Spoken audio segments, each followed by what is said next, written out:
आज सर लोकसभेत निहाय चर्चा झाली आहे, काय नेमकी चर्चा आहे? राष्ट्रवादी काँग्रेस पक्षातील विदर्भातील खास करून गडचिरोली, रामटेक, वर्धा आणि अमरावती या लोकसभा मतदारसंघाच्या अनुषंगाने त्या भागातल्या कार्यकर्त्यांची गेले काही महिने सतत मागणी होती आणि त्यामुळे त्यांनाही बोलवून आज या लोकसभा मतदारसंघाची माहिती पक्षाने घेतली. तिथल्या सर्व कार्यकर्ते, माजी आमदार, आजी आमदार, तिथले सगळे प्रमुख नेते यांनी सगळ्यांनी येऊन या सर्व जागांची माहिती, तिथली राजकीय परिस्थिती ही आम्हाला दिलेली आहे. यामध्ये आपण बघितलं तर रामटेक आणि गडचिरोलीची जागा आहे ती काँग्रेस लढवते, रामटेक शिवसेना लढवते. तर तुमच्या पक्षांची मागणी आहे की ती जागा आमच्याकडे द्यावी अशा पद्धतीने कार्यकर्त्यांची. आमच्या पक्षाच्या कार्यकर्त्यांनी अतिशय आग्रहानं ही भूमिका मांडलेली आहे. तर अमरावतीची जी जागा आहे त्या ठिकाणी मागच्या राष्ट्रवादी पुरस्कृत उमेदवार होता. अमरावती ही आमचीच जागा आहे. अमरावती आम्ही यापूर्वी लढवलेली जागा, लोकसभेची जागा आहे. मागच्या वेळी ती निवडून आलेली जागा आहे, पण त्या ठिकाणी काही तांत्रिक कारणामुळे आम्ही पाठिंबा दिला, पुरस्कृत केलं अपक्ष उमेदवाराला आणि त्या ठिकाणी राष्ट्रवादी काँग्रेस आणि काँग्रेस या त्यावेळच्या आघाडीतील दोन्ही पक्षांनी त्यांचं काम केलं आणि त्या निवडून आल्या.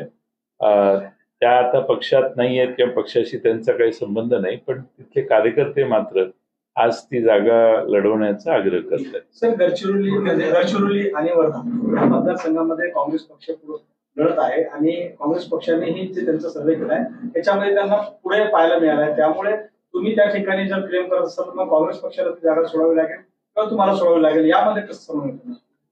जागा संबंधातलं जे वाटप आहे त्याची चर्चा अजून व्हायची आहे. आम्ही आमच्या पक्षाचे महाराष्ट्रातल्या वेगळ्या मतदारसंघातल्या कार्यकर्त्यांची चर्चा आदरणीय पवार साहेबांच्या उपस्थितीत करतोय आणि त्या अनुषंगाने ज्या ठिकाणी आमची ताकद आहे, ज्या ठिकाणी आमच्या कार्यकर्त्यांचा आग्रह आहे, त्या सर्व जागांचा परामर्श घेण्याचं, त्याचा आढावा घेण्याचं काम आम्ही आज केलं, काही दिवसापूर्वी यापूर्वी केलेलं. काँग्रेसमध्ये एक ओपिनियन चाललंय की काँग्रेसला असं वाटेल विदर्भात त्यांच्यासाठी जागा चांगली आहे, अगदी अमरावती जागा त्यांनी लढवावी अशी त्यांच्याही कार्यकर्त्यांनी मागणी केलेली आहे. ती मला त्याची माहिती नाही. विदर्भात राष्ट्रवादीला साधारण किती मतदारसंघ असे वाटतात की तुम्ही ताकद? नेहमी आपल्याला हे 4 लोकसभा मतदारसंघ, बुलढाण्याचं यापूर्वीच आम्ही आढावा घेतलेला आहे. त्यामुळं या मतदारसंघातल्या कार्यकर्त्यांचा आग्रह आहे की आपण या मतदारसंघात निवडणूक लढवली पाहिजे. अमरावती मतदारसंघामध्ये राष्ट्रवादीने मागच्या जरी लढलं असेल, पण त्याचा जो जुना इतिहास आहे त्यामुळे त्या ठिकाणी शिवसेनेने प्रत्येक वेळी विजय मिळवला आहे. त्यामुळे शिवसेना त्या जागेवर पण क्लेम करेल.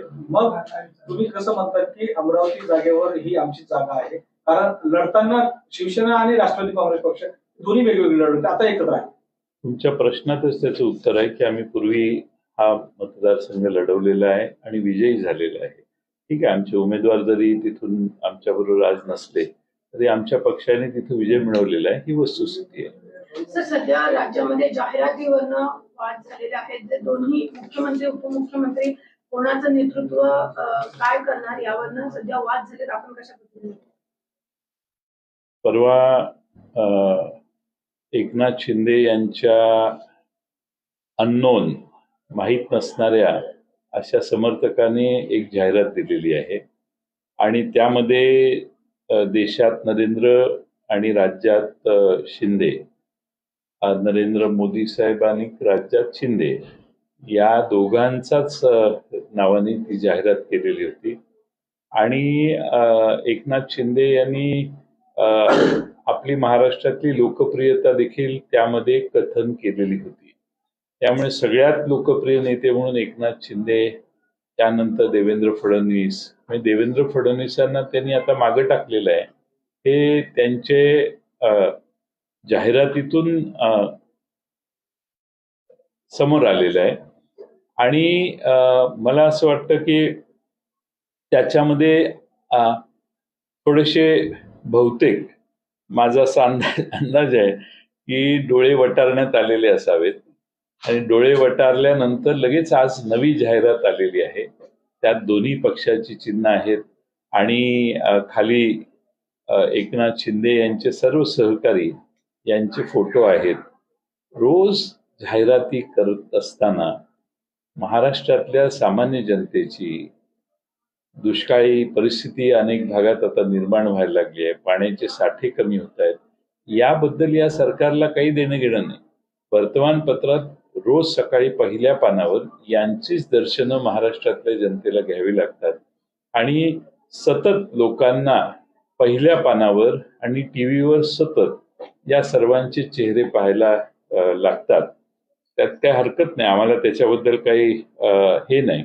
पण त्यानंतर आता दोन्ही पक्षात थोडीशी भांडणं दिसत आहेत, अंतर्गत मतभेद दिसत आहेत आणि एकनाथ शिंदे मुख्यमंत्री आहेत, राज्याचे ते सत्तारूढ पक्षाचे नेते आहेत, तरी देखील त्यांना घाबरवण्याचं काम चालू आहे का काय? त्यांना काल एक जाहिरात आणि आज ताबडतोब सारवासारव करणारी दुसरी जाहिरात द्यावी लागते. याचा अर्थ महाराष्ट्रातले मुख्यमंत्री देखील आता काही सुरक्षित आहेत असं वाटत नाही. त्यांच्यावर देखील दबाव आणि त्यांच्यावर देखील एक प्रकारे कसं वागायचं याची मार्गदर्शक तत्व कोणीतरी घालून दिलेली दिसत आहेत. सर, एक गोष्ट पाहायला मिळाली की आता शेतकऱ्यांना मदत तर मिळाली नाही, त्याच्यानंतर पेरणीची वेळ आली आहे. बोगस बियाणे मोठ्या प्रमाणात सापडले आहेत. त्याच्यामध्ये कृषी मंत्र्यांचे जवळचे असलेले ते काही ठिकाणी स्विस आहे म्हणजे पीए आणि काही ठिकाणी कृषी अधिकारी असा उल्लेख त्या याच्यामध्ये करण्यात आला आहे. बोगस बियाणा प्रकरणामध्ये जर कृषी मंत्र्यांच्या जवळचे लोक असतील तर याचा अर्थ असं मानला जाईल का की कृषी मंत्र्यांच्या याचे संगणमताने हे सगळे बोगस बियाणे सर्वसामान्य शेतकऱ्यांना विकले जात आहेत? असं आहे की बोगस बियाणांच्या बाबतीत तपासणी करणारी जी पथकं आहेत त्यात खाजगी व्यक्तींचा समावेश होणं, त्यामध्ये पैसे मागण्याची कामं, बोगस बियाणं विकणाऱ्यांच्याकडून पैसे मागण्याची कामं आणि तुम्हाला काय विकायचं ते विका पण आम्हाला आमचा वाटा द्या, अशी भूमिका दाखवण्यात आलेली आहे असं दिसतंय. आणि त्यामुळं महाराष्ट्रातल्या शेतकरी, संपूर्ण महाराष्ट्रातला या बोगस बियाण्यांच्या मागं कोण आहे आणि बोगस बियाणं विकण्याची परवानगी इनडायरेक्टली देणं, पैसे त्यांच्याकडून कोणी जर पैसे मागितले असतील तर त्याचा अर्थ असा होतो की बोगस बियाणं विकायचे असेल तर विका पण आम्हाला आमचा वाटा द्या, असा त्याचा अर्थ निघतो. आणि महाराष्ट्रात हे पहिल्यांदा घडतंय की धाड टाकायला गेलेल्या लोकांच्या मध्ये किंवा व्हिजिट करायला गेलेल्या लोकांच्या मध्ये खाजगी लोकांचा समावेश आहे. हे अत्यंत गंभीर आहे. याचाच अर्थ मंत्र्यांनी एजंट नेमलेले आहेत आणि ते एजंट अधिकाऱ्यांच्या बरोबर जातात आणि वसुली करतात, असा त्याचा अर्थ आहे. सर, कुठेतरी जाहिरातीवरच फडणवीस नाराज दिसतात, ते कार्यक्रमाला जात नाही, शिंदेबरोबर एक मंच देखील ते शेअर करत नाहीये, याला तुम्ही कशा पद्धतीने? मला वाटतं की फडणवीसांनी त्यांचा एवढं कॉम्प्रोमाइज केलेलं आहे सगळ्याच गोष्टी की फडणवीस काही फार याच्यावर काही प्रतिक्रिया तुम्हाला देतील अशा भ्रमात प्रसारमाध्यमांनी राहू नये. ते सगळं मिटवून घेतील, कारण या सरकार टिकवण्यामध्ये दोघांनी एवढी लवचिकता दाखवलेली आहे.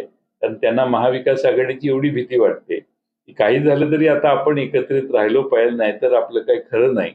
या मानसिकतेत जी लोक असतात ते सर्व प्रकारचा त्याग करून, सर्व प्रकारची शरणागती पत्करून आपलं सरकार टिकवायचा प्रयत्न करतील, यात माझ्या मनात काही शंका नाही. भाजपचे काही नेते म्हणतात की बेडुकाचा बैल करण्याचा प्रयत्न केला जातोय, त्याची परिस्थिती बेडूक कितीही फुगला तरी त्याचा बैल होत नाही. अनिल बोंडे यांनी हे विधान केलेलं आहे आणि त्यांचं ते विधान एकनाथ शिंदे यांच्या पक्षाबद्दल आहे असं मी ऐकलं. आता एकनाथ शिंदेच्याकडून त्याची प्रतिक्रिया घ्या. महाराष्ट्रातली जनता या दोन्ही पक्षातला खेळ, सत्तेसाठी प्रचंड मोठ्या प्रमाणामध्ये जाहिराती करणं, टिकवण्यासाठी सत्ता, आपलं रेटिंग सर्वे, आता सर्वे करायचा टाइम नाहीये ना, इलेक्शनच्या आधी सर्वे करा. तुम्ही सर्वेवर कोट्यावधी रुपये खर्च करता आणि ते सर्वे तुम्ही लोकांच्या समोर मांडता आणि सांगता की मी सर्वेत सगळ्यात लोकप्रिय आहे. ही वेळ शेतकऱ्यांना मदत करण्याची आहे. अवकाळी पावसात त्रस्त झालेल्या सामान्य शेतकऱ्याला मदत करण्याच्या ऐवजी तुम्ही स्वतःची लोकप्रियता मोजण्यासाठी महाराष्ट्रात सर्वे करत बसलेला आहात. ना जिल्हा परिषदेची निवडणूक लावत, ना नगरपालिकेची निवडणूक लागत. लोकसभेला तर अजून 1 वर्षभर आहे, विधानसभा तर 1.5 वर्षावर आहेत. तर तुमची लोकप्रियता जास्त आहे हे सांगण्याची गरज आज काय आहे? आज तर कामच करायचंय. पण तुम्हाला या राज्यामध्ये भारतीय जनता पक्षाच्या कोणत्याही नेत्यापेक्षा मी जास्त लोकप्रिय आहे हे आता तुमच्या लक्षात आलेलं आहे आणि ते तुम्ही प्रदर्शित करतात असा त्याचा अर्थ झाला. सर, एक पण तुम्ही सर्वे मुख्यमंत्र्यांचा अपमान बघताय याच्यामध्ये. वेणू बैल अशा पद्धतीचं त्याच्या संदर्भात बोलले गेले, वाद सुरू झाले दोन्ही पक्षात आता असे. नाही, बोंडे यांच्या जिभेला ते अनेक वेळा अशी विधानं करतात आणि कशा पद्धतीनं ती विधानं करतात हे सगळ्यांना माहिती आहे. पण मी त्यांच्यावर काही बोलणार नाही. आता एकनाथ शिंदेने ठरवायचंय ते किती गांभीर्याने घ्यायचं. एकनाथ शिंदेना ते लागलं असेल तर ते त्याचं उत्तर नक्की आज संध्याकाळपर्यंत देतील. शिंदे गटाकडून म्हटलंय की आपण 40 लोक आहोत म्हणून हे सरकार टिकलेल्या घाबरण्याचं कारण नाही, आपल्याला सगळ्या गोष्टी करण्याची मुभा आहे, असं त्या एका बैठकीमध्ये एकंदरीत चर्चा झाली. आणि गजानन कीर्तीकरने आपल्या आमदारांना ही गोष्ट स्पष्ट बोलली आहे की 40 आपण आहात म्हणून भाजप आपल्यासोबत आहे. गजानन कीर्तीकरांचं एकदम बरोबर आहे. 40 जणांनी शिवसेना सोडून बाहेर आल्यानंतर भारतीय जनता पक्षाला महाराष्ट्रात सत्ता मिळालेली आहे. त्यामुळे या 40 जणांनाच त्याचं श्रेय जातं. त्यामुळं ते काही करतील तरी भारतीय जनता पक्ष त्यांना काही करू शकणार नाही, कारण भारतीय जनता पक्ष आता सत्तेला चिटकणारा पक्ष आहे हे महाराष्ट्रात सगळ्यांच्या लक्षात आलेलं आहे. हो गया मराठी। बड़े साहब सामने बड़े साहब किस तरह देखते हैं एक दिन पहले कुछ अलग एडवर्टाइजमेंट और आज अलग एडवर्टाइजमेंट आम दिखे, फिर बाला साहब ठाकरे और 9 मंत्री इनके फोटो दिए गए हैं, क्या कुछ लगता है सिंधी की क्लास ली गई है बीजेपी के सेंट्रल नेताओं से? मुझे लगता है कल की जो फोटो थी, जो एडवर्टाइजमेंट थी, उसमें मोदी साहब का और शिंदे साहब का जिक्र किया था, बाकी किसी का फोटो नहीं था। और ये पहले बार हुआ है कि महाराष्ट्र में शिंदे साहब ने एक साहस बताया है कि महाराष्ट्र की तरफ से खुद अकेले का उनका फोटो था। और इसीलिए दूसरे लोग बार बार जो फोटो में आते हैं उनको बहुत बड़ा दुख हुआ होगा। रात भर जो भी बात हुई है, डांट पड़ी होगी उनको बड़ी, और डांट पड़ने के बाद आज सुबह हमने जब पेपर देखा तो फिर एक बार पहले फ्रंट पेज पे एकनाथ शिंदे साहब ने जिन लोगों ने उनको डांटा उन सारे लोगों के फोटो रखे और आज दूसरी एडवर्टाइजमेंट दी। मुझे लगता है कि इस हमारे महाराष्ट्र में भाजपा और शिंदे गुट के जो गठबंधन है उसमें कुछ सब आलबेल नहीं है, एक दूसरे से कंपटीशन चालू है। सरकार किसानों की समस्या की तरफ काम नहीं कर रही। महाराष्ट्र में बहुत अलग अलग चैलेंजेस अब बारिश न होने के कारण सामने आए हैं। सरकार उधर देख नहीं रही है, सरकार लोगों को बता रही है कि मैं कितना पॉपुलर हूँ। तो हमारे महाराष्ट्र के मुख्यमंत्री कह रहे हैं कि सबसे पॉपुलर लीडर वो ही है और उससे कम पॉपुलर देवेंद्र फडणवीस है, ये उन्होंने परसों बताया। और उसके ऊपर जो डांट पड़ी उससे और एक नई एडवर्टाइजमेंट सामने आई। मुझे लगता है कि महाराष्ट्र में एडवर्टाइजमेंट का सिलसिला चालू है, काम करके लोगों की सेवा करने का कोई मकसद हमारे महाराष्ट्र में जो सत्ता पे बैठे लोग हैं उनके सामने नहीं है। क्या शिंदे का पद इन हालात पे लगता है किसी तरह से खतरे में पड़ सकता है मुख्यमंत्री का? शिंदे गुट के कारण ही भाजपा को महाराष्ट्र में सत्ता मिली है। तो मुझे नहीं लगता कि शिंदे गुट को बाजू में हटाने की साहस भाजपा में अभी है। और सारे जो प्रिंसिपल्स रहते हैं जिसके बलबूते पे भाजपा कहती है कि हम काम करते हैं, वो सारे प्रिंसिपल्स उन्होंने भी छोड़े हैं और शिंदे गुट के पास से कोई प्रिंसिपल की अपेक्षा लोगों को नहीं है। देवेंद्र जी 2 दिनों से लगातार मुख्यमंत्री के साथ जो उनका दौरा है, कहीं पे भी उनके प्रोग्राम में नहीं जा रहे हैं, क्या लगता है? मतलब ये पहले एडवर्टाइजमेंट से ये नाराजगी, तो काफी नाराजगी हो गई है। आज दूसरी एडवर्टाइजमेंट आई है, शायद कल से वो तर पहिला एक सर्वे आला होता की महाविकास आघाडीचं पॉझिटिव्ह वातावरण आहे. मग शिंदेकडनं हा एक सर्वे आला की शिंदे मुख्यमंत्री म्हणून जास्त पुढे आहेत लोकप्रियतेनंतर उपमुख्यमंत्री फडणवीस आहेत. कशा पद्धतीने आपण बघतो? नाही, कसं आहे की या कोणती निवडणूक नसताना स्वतःची लोकप्रियता तपासण्याची गरज का, हा पहिला प्रश्न. दुसरा प्रश्न म्हणजे लोकप्रिय तुम्ही आहात कारण राज्याचे मुख्यमंत्री आहात, सगळ्यांनीच तुम्हाला पाठिंबा दिलेला आहे. त्यामुळे 105 अधिक 40 145 आमदारांचा पाठिंबा असणाऱ्या सगळ्या मतदारसंघातली लोकप्रियता रोज तपासण्यापेक्षा त्या मतदारसंघातल्या जनतेचे प्रश्न सोडवण्यासाठी थोडासा वेळ त्यांनी खर्च केला पाहिजे. आज शिंदे देवेंद्र फडणवीस यांच्यापेक्षा लोकप्रिय आहेत का नाही याच्याशी महाराष्ट्रातल्या जनतेचं काही देणं घेणं नाही.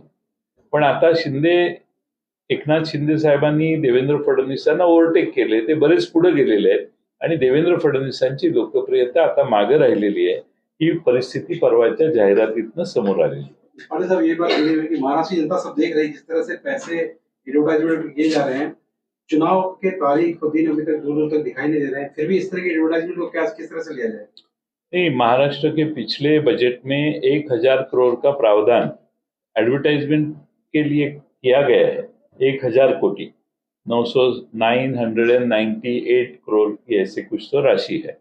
तो इतनी बड़ी 1000 करोड़ की राशि का प्रावधान करने का कारण ही ये है कि काम कम करो लेकिन एडवर्टाइजमेंट ज्यादा करो. टीवी पे होना चाहिए, सारे सोशल मीडिया पे होने चाहिए, रेडियो पे होना चाहिए. आज एफएम लगाएंगे, आज मैं सुबह ट्रेन से उतरा और गाड़ी में एफएम लगाया तो शुरू करते ही एकनाथ शिंदे और देवेंद्र फडणवीस का नाम एडवर्टाइजमेंट में आया. यानी सरकार के काम कम है और एडवर्टाइजमेंट ज्यादा है. 2004 में ऐसी परिस्थिति देश में हुई थी कि बहुत बड़ी पैमाने पे अटल बिहारी वाजपेयी साहब के काम का एडवर्टाइजमेंट हुआ और लोगों को उसके ऊपर रिएक्शन लोगों का आया और लोगों ने उस सरकार को बाजू में रखा और कांग्रेस के यूपीए सरकार को चुन के दिया. मुझे लगता है कि इससे कुछ अनुभव के बाद में कुछ निष्कर्ष पे वो आते तो अच्छा होता, लेकिन मुझे नहीं लगता कि उस अनुभव से भाजपा कुछ सीखी है. उस समय वाजपेयी की सरकार को प्याज के दाम ने बहुत रुला दिया था, लगता है सरकार को रुला पाएगा? नहीं, हमारे महाराष्ट्र में जहाँ जहाँ प्याज लोग उगाते हैं वो किसान बहुत नाराज है. नासिक हो, मराठवाड़े का कुछ हिस्सा हो, खानदेश का कुछ हिस्सा हो, प्याज के कारण लोग नाराज है. हमारे कपास के लिए हमारे किसान नाराज है. सोयाबीन की भी रेट्स नीचे गए हैं. तो किसान कुछ इस सरकार की सराहना करते हुए कहीं भी महाराष्ट्र में दिखाई नहीं देते. Shirodevan